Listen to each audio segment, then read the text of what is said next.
For those brave enough to journey with us into the heart of darkness, and who find themselves entranced by tales of horror and the unknown, remember to hit the like button and subscribe. For tonight, we tread where few dare, and uncover the terrifying secrets of the forsaken Ashcroft Asylum. In the forgotten outskirts of the city, where the map's edges blur and the lamplights falter, the Ashcroft Asylum looms like a living nightmare.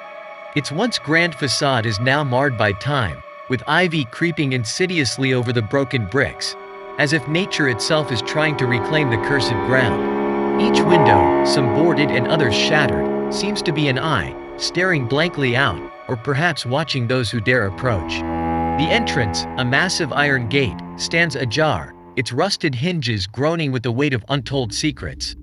An oppressive silence blankets the area, broken only by the distant cawing of crows, as if they're the guardians of this forsaken place. The very air feels heavy, laden with despair and echoes of anguished cries that once permeated its walls. The asylum doesn't just stand. It looms, it threatens, casting a shadow that chills the soul long before its darkened halls are ventured.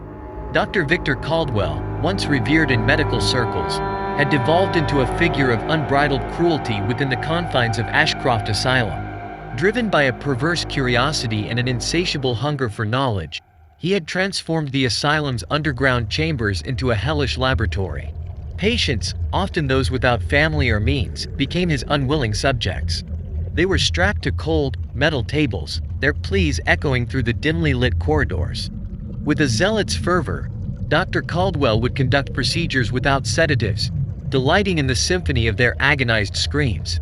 He documented each experiment meticulously, recording the precise pitch and duration of their cries, the coloration of their fear-stricken faces, and the pattern of veins as they bulged in terror.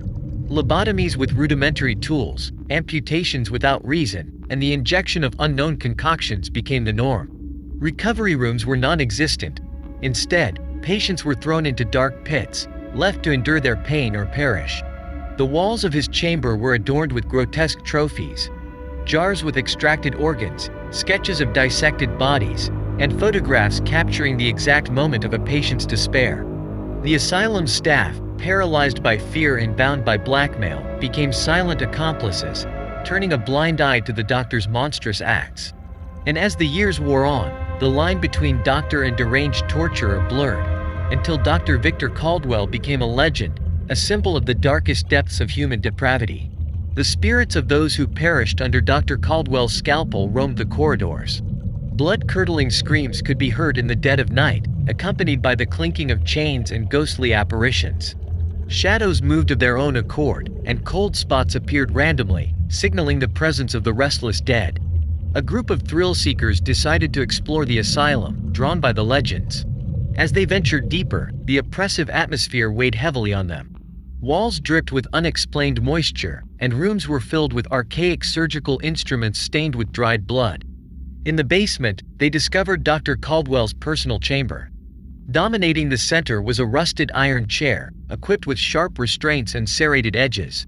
Arrayed around the room were bone saws with jagged blades, elongated needles that seemed designed to inflict maximum pain, and archaic devices with screws and clamps meant to crush and mutilate. The walls bore witness to the horrors, stained with splatters and handprints, telling tales of desperate struggles.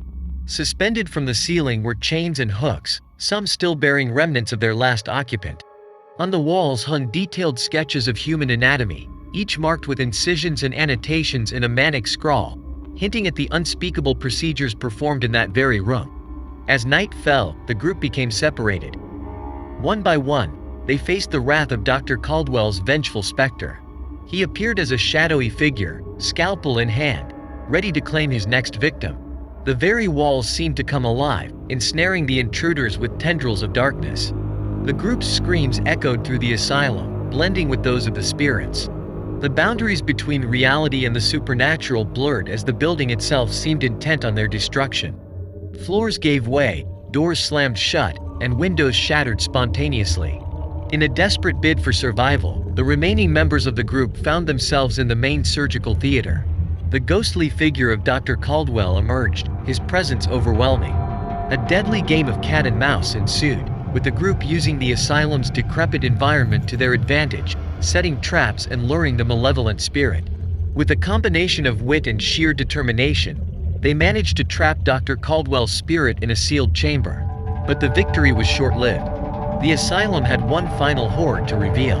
In the heart of the building, they stumbled upon a mass grave, the final resting place of Dr. Caldwell's victims. The sheer magnitude of the atrocities committed within the walls of Ashcroft Asylum became painfully clear. As the first rays of dawn pierced the horizon, casting a ghastly pale light over the asylum, the survivors emerged.